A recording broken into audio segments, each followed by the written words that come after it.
When I bought my small wooded property at the edge of Alder Ridge 13 years ago, the creek was the reason. It cut through the back corner of my land like a silver ribbon, shallow and clear, curling around smooth stones that had been there since before any of us existed. Deer drank there, fireflies hatched there. Kids from the neighborhood used to wander down and splash around during summer. Then, the Alder Ridge HOA arrived. A developer had bought the farmland on the other side of the creek and turned it into a glittering new community. Tall, modern houses, big windows, picture-perfect lawns, million-dollar price tags with natural, eco-inspired living on the brochures. At first, I kept to myself. I didn't mind the new neighbors, but I did mind the HOA.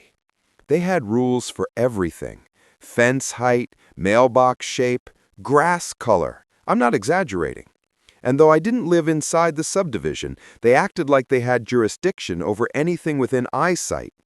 The problems began when the creek flooded. It was a mild spring flood, the kind that happens every few years, nothing major. A few walking trails washed out, one retaining wall buckled a little. Instead of letting nature do its thing, the HOA decided they needed to control the water flow. Their solution? Concrete. Lots of concrete. One morning I woke to the rumble of trucks. I walked out to find HOA board members standing behind a cluster of contractors, pointing into the creek, my creek, like generals planning a battle. I practically sprinted down the hill. "What are you doing?" I demanded. A tall woman in a blazer, not even dressed for the outdoors, gave me a polished HOA president's smile. "Good morning. We're beginning a project to stabilize this waterway. It's an environmental hazard." "It's not a hazard," I snapped. "It's a natural creek. It's been here forever." She gestured toward the fancy homes across the water. "It threatens the foundation of several properties. It only threatens them because you built too close." Her smile thinned. "Sir, this project is approved. The concrete lining will be poured today." I called the county. They said the HOA had filed it as a runoff management plan. Because it crossed property lines, the county assumed all bordering owners had been consulted. They hadn't. By the time I found a lawyer who would even take my call, the work crews had already poured the first thick slabs, gray, ugly, suffocating the flow of water like a lid on a jar. Within a week, the creek was gone. What replaced it looked like a drainage ditch behind a Walmart. But nature has a sense of humor and patience. For the first month, everything looked fine, if by fine you mean hideously artificial. The concrete channel carried water fast and straight like a water slide. But then the summer storms came. Natural creeks curve and bend for a reason. They slow the water, spread it out, let it sink into the soil. The HOA's concrete tunnel did none of that. Instead, it funneled every raindrop from the surrounding hills straight toward Alder Ridge at breakneck speed. Homeowners started noticing their backyards were soggy. Grass died, mulch floated away, garden sheds tilted. The water had nowhere to go except up. And because the HOA had removed the vegetation and soil on their side, the ground no longer absorbed anything. Instead, it created a swampy mess, one that expanded week by week. By August, the million-dollar homes along Creekside Lane were surrounded by waterlogged lawns. Some had standing puddles deep enough for frogs. The HOA blamed unexpected weather patterns.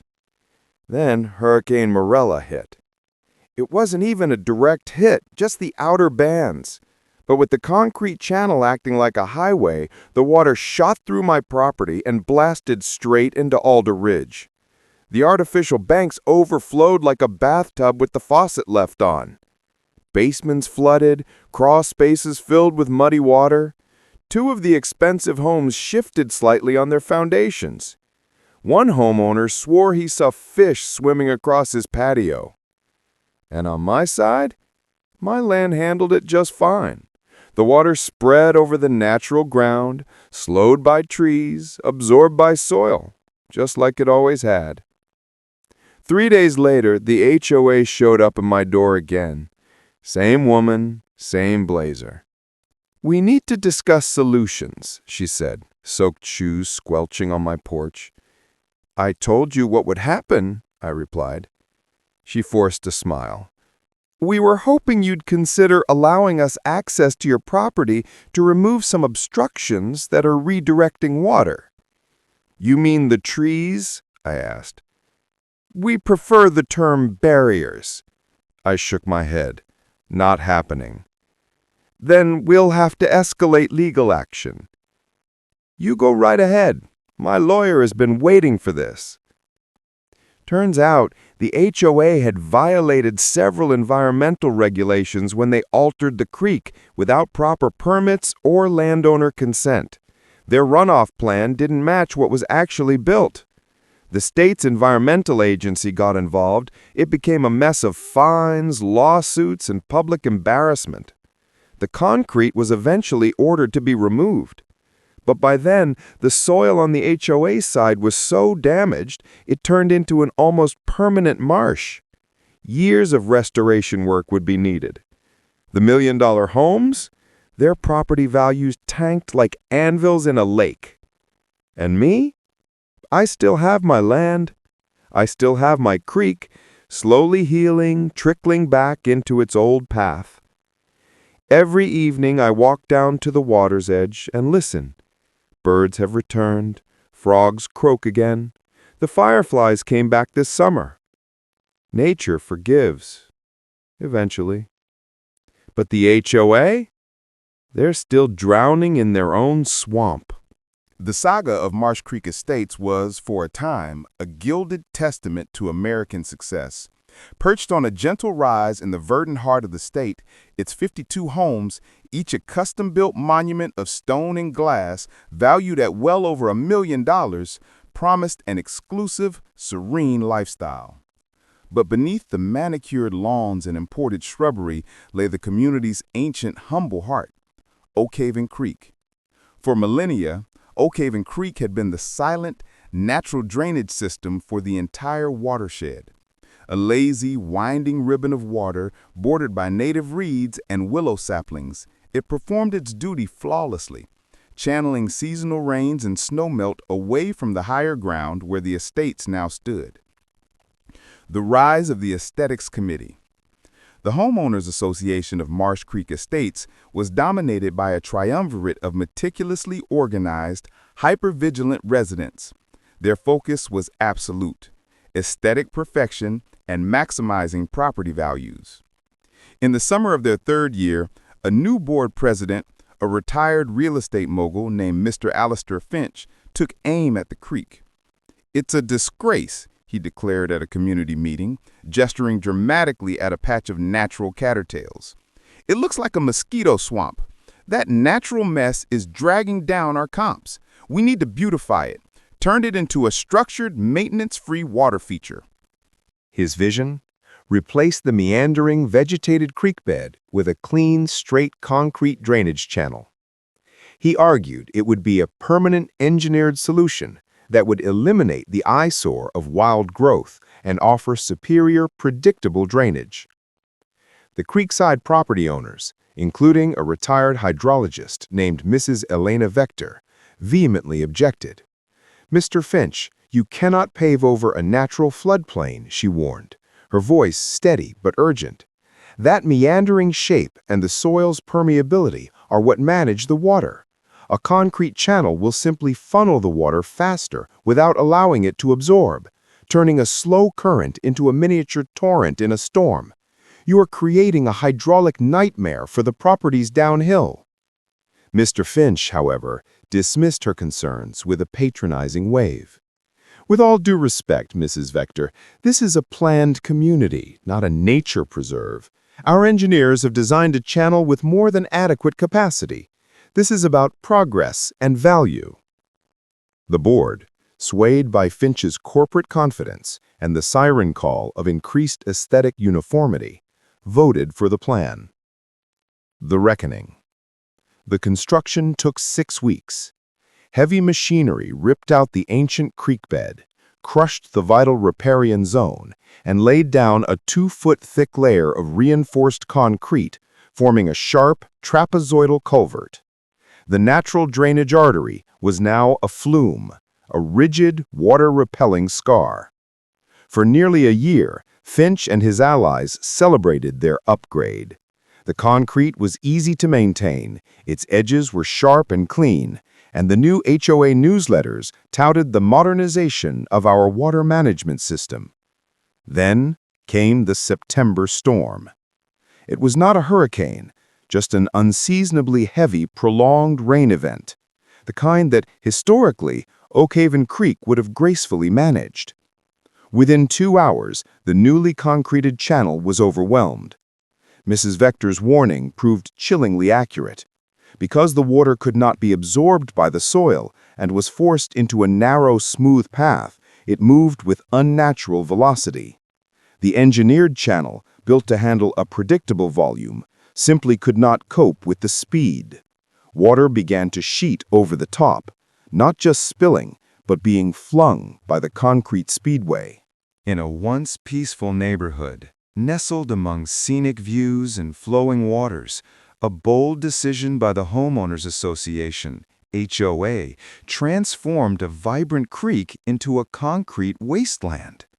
What was meant to enhance property values and provide a premier living experience quickly spiraled into a disaster affecting the entire community. The vision. The HOA initially proposed filling the creek with concrete under the guise of preventing flooding and maintaining property aesthetics. Their vision? A pristine landscape free from the unsightly natural waterway, which they claimed was a liability. The promise of a safer, more modern neighborhood resonated with many homeowners, especially those invested in million-dollar properties eager to protect their investments.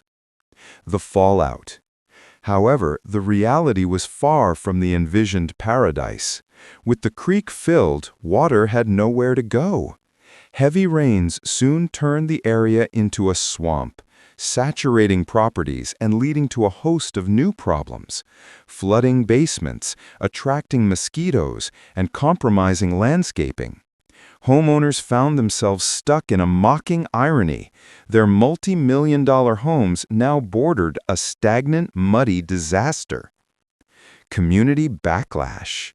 As frustrations reached a boiling point, community meetings erupted into heated debates. Homeowners expressed their grievances, finding themselves at odds with a board that seemed detached from the consequences of their decisions. What had started as a well-meaning initiative turned into a nightmare as the HOA struggled to find solutions to the unforeseen issues. Calls for action. Residents banded together, seeking remediation and accountability. They pushed for the creek's restoration, advocating for the return of natural drainage and wildlife. Experts were consulted, and environmental advocates joined the cause, shining a light on the importance of maintaining natural ecosystems. A cautionary tale. This saga serves as a cautionary tale for communities everywhere. It highlights the need for thoughtful decision-making and the dangers of prioritizing aesthetics over the environment. Ultimately, the fate of the neighborhood hangs in the balance, reminding us that we are stewards of our lands, not just occupants of luxury homes. As the community works toward reclaiming its natural beauty, one thing remains clear. The lessons learned from this experience will echo for years to come, urging future homeowners to be vigilant about the decisions that shape their surroundings. I never thought I'd be the guy who accidentally turned an entire gated community into a mosquito-infested swamp. But here we are. My name's Ethan Caldwell. 10 years ago, I bought 40 acres of raw land on the edge of what's now called Willow Creek Estates. Back then, it was just woods, a gravel road, and a lazy little creek that cut through the middle of my property, like God himself drew the line. I built a small cabin, put in a dock, and spent my weekends fishing for bass and drinking beer while the water babbled past. Life was perfect. Then the developers showed up. Willow Creek Estates was marketed as luxury living in harmony with nature. Translation: they bulldozed everything except my 40 acres, which sat smack in the middle of their Phase 2 plans, and started pouring McMansions like it was going out of style. My land became the inconvenient hole in their donut. They offered me $800K, then $1.2 million, then $2 million. I told them the same thing every time: not for sale. That creek's been in my family since 1892. Go around. So they went under. Literally. One morning I woke up to the sound of pumps and concrete trucks. The HOA, led by a guy named Bradley Whitmore, the kind of man who wears boat shoes in December, had hired some shady contractor to reroute the creek for flood control. Their genius plan? Bury my natural spring-fed creek under a giant concrete culvert so they could build 12 more houses on the floodplain they weren't supposed to touch. I called the county, I called the state DEP, I called the Army Corps of Engineers. Everyone shrugged.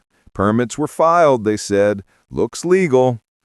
Bradley smirked at me from his Range Rover. Progress, Ethan. You should try it sometime. They poured the concrete in 3 days, 2 feet thick. My creek just disappeared. The fish died, the herons left. All that was left was a sad humming box under the ground, and a new row of $2 million homes with water views of a trickle. Here's the thing they didn't count on.